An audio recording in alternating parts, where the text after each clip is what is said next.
देखिए आज BSc second year में ऑर्गेनिक केमिस्ट्री में आपको मैं क्या बता रही हूँ,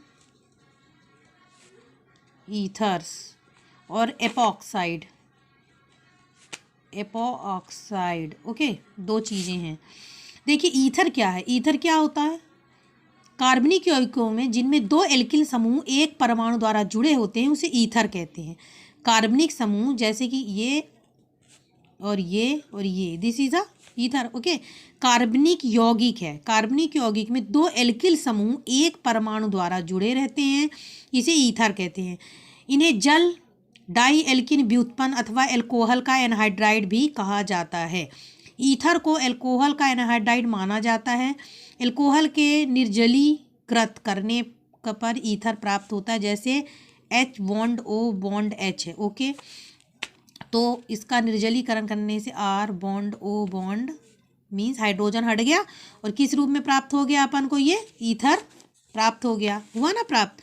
अभी जैसे देखते हैं R बॉन्ड OH है plus, okay, H bond O R है, रूप इसमें से क्या हट गया, H2O पानी हट गया, तो क्या बचेगा, R bond O bond R बचा। मतलब ये दो एल्किन लगे हुए हैं ना, दो एल्किन समूह जुड़े हुए हैं परमाणु से, तो इसी को हम ईथर कहते हैं। तो ईथर का फार्मूला भी यही होता है। ओके, इतना क्लियर हुआ।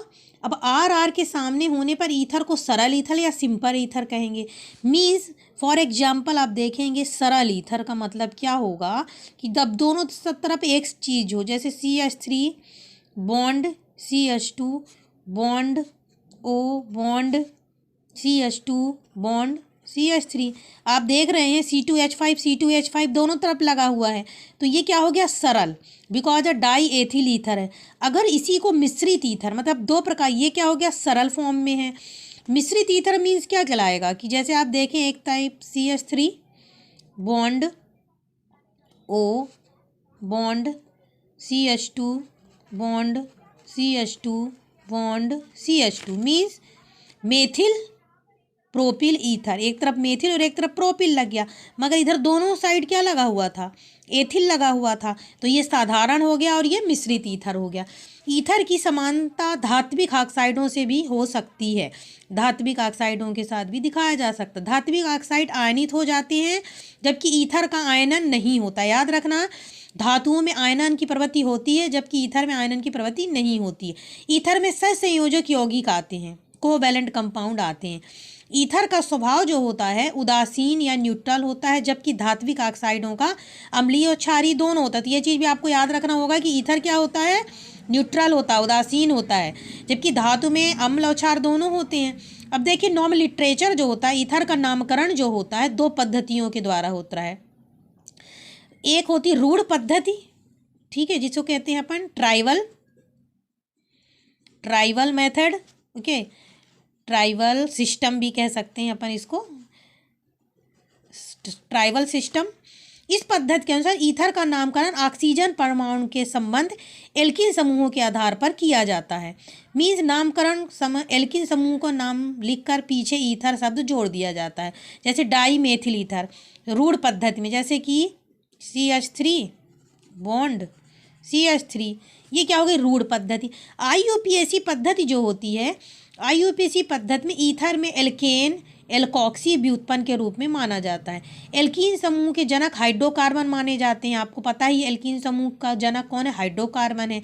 तो यौगिक का नामकरण एल्कॉक्सी व्युत्पन्न से, जैसे कि अभी अपन इसको सिंपल भाषा में क्या पढ़ लेंगे, डाई मेथिल ईथर, बट अगर अपन इसको IUPAC पद्धति में पढ़ेंगे तो मेथॉक्सी मेथेन कहेंगे। Okay, this is a di means दो हैं, ओके, और क्या मेथिल, तो इसको साधारण रूढ़ पद्धति में क्या पढ़ेंगे, इसको डाई मेथिल ईथर। बट जो IUPAC सिस्टम जो होता है इसके अकॉर्डिंग CH3O को क्या पढ़ेंगे अपन, मेथॉक्सी प्रोपेन, क्या पढ़ेंगे, मेथॉक्सी क्या पढ़ोगे, प्रोपेन। इसी प्रकार अगर दिया हुआ है एथेन दिया हुआ, सपोज दैट यहाँ पे देखें आप इसको, अभी आप C2H5 then O bond C2H5 हो गया। ओके, तो इसको क्या कहेंगे, डाई मेथिल ईथर। ओके, अभी डाई मेथिल ईथर बोलते हैं, बट इसको क्या बोलेंगे साधारण भाषा में? IUPAC पद्धति में इसको बोलेंगे एथॉक्सी एथेन। क्या बोलेंगे? Ethoxy ethane.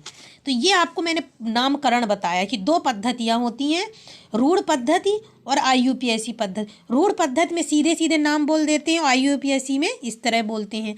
अब इसके बाद जो होता है, ईथर का वाष्पन या शुष्ककरण नहीं किया जा सकता। इसका कारण है कि ईथर वायुमंडल में वायु दाब द्वारा पराऑक्साइड दे देता है। पराऑक्साइड क्या खतरनाक होता है और तेजी से विघटित या डिकम्पोज हो जाता है, अतः पराऑक्साइड युक्त ईथर को आश्वित किया जा सकता है। ठीक है, ये भी याद रखना। ईथर का स्ट्रक्चर अपन देखते हैं, तो ईथर की संरचना जो होगी, इसमें मेन है ईथर का स्ट्रक्चर या ईथर की संरचना। देखें, ईथर की संरचना आप देखोगे तो जो ईथर का स्ट्रक्चर जो होता है, इसमें sp3 देन sp3 संकरण पाया जाता है। मीन्स एक S और 3 P संकरण पाया जाता है। मतलब इसमें जो ओवरलैपिंग जो होती है, अतिव्यापन होता है, sp3 अतिव्यापन होता है। Means 2 C bond O equal to क्या पाया जाएगा? सिग्मा बंध पाया जाता है। इसमें सिग्मा बंध बनाते ऑक्सीजन पर स्थित 2 अयुग्मित इलेक्ट्रॉन, अयुग्मित मतलब जो जोड़े में नहीं होते हैं, ऑक्सीजन पर 2 अयुग्मित इलेक्ट्रॉन जो होते हैं ये sp3 संकृत ऑर्बिटल होते हैं। तो बॉन्ड O है, मीन्स इसमें 110 डिग्री का एंगल बनता है। इतना क्लियर हुआ? इसमें कितने डिग्री का एंगल बनेगा? 110 डिग्री। ईथर की संरचना क्या होती है? इसमें sp3 संकरण पाया जाता है और इसमें 2 अयुग्मित इलेक्ट्रॉन होते हैं ऑक्सीजन पर, तो इसमें sp3 संकरण होता है। देन इसमें सिग्मा बॉन्ड, मैंने पहले भी बता चुकी हूँ, जो सिग्मा बॉन्ड होता है हेड साइड होते हैं। जब ये हेड वाला भाग जुड़ता है, ये this is a sigma bond. Then this is a, जब साइड वाले भाग होते हैं तो यहाँ पे पाई। इतना तो आपको पहले ही पता है, फर्स्ट ईयर में पढ़ चुके हैं आप। इसके बाद आप देखेंगे कि sp3 ऑर्बिटल में अयुग्मित इलेक्ट्रॉन, अभी मैंने बताया 2 अयुग्मित इलेक्ट्रॉन होते हैं, तो 2 अयुग्मित इलेक्ट्रॉन होने के कारण इसमें sp3 संकरण पाया जाता है। ईथर अणु की जो संरचना होती है, इसमें 110 डिग्री। मीन्स आप देखेंगे कि ये है और ऑक्सीजन के इधर और इधर 2 अयुग्मित इलेक्ट्रॉन लगा हुआ है और इधर एक एल्किन मूलक लगा है और एक इधर एक एल्किन मूलक लगा हुआ है। इतना क्लियर हुआ? और यहाँ पे 110 डिग्री का एंगल पाया जाता है। ठीक है, तो इसका स्ट्रक्चर इस तरह भी अपन बना सकते हैं पेपर में। ऐसा किया और इसको ऐसा किया, ओके, देन ये किया ऐसे ऐसे करके, और यहाँ पे क्या हो गया? sp3 संकरण पाया गया। मीन्स 2 अयुग्मित इलेक्ट्रॉन इसमें हैं।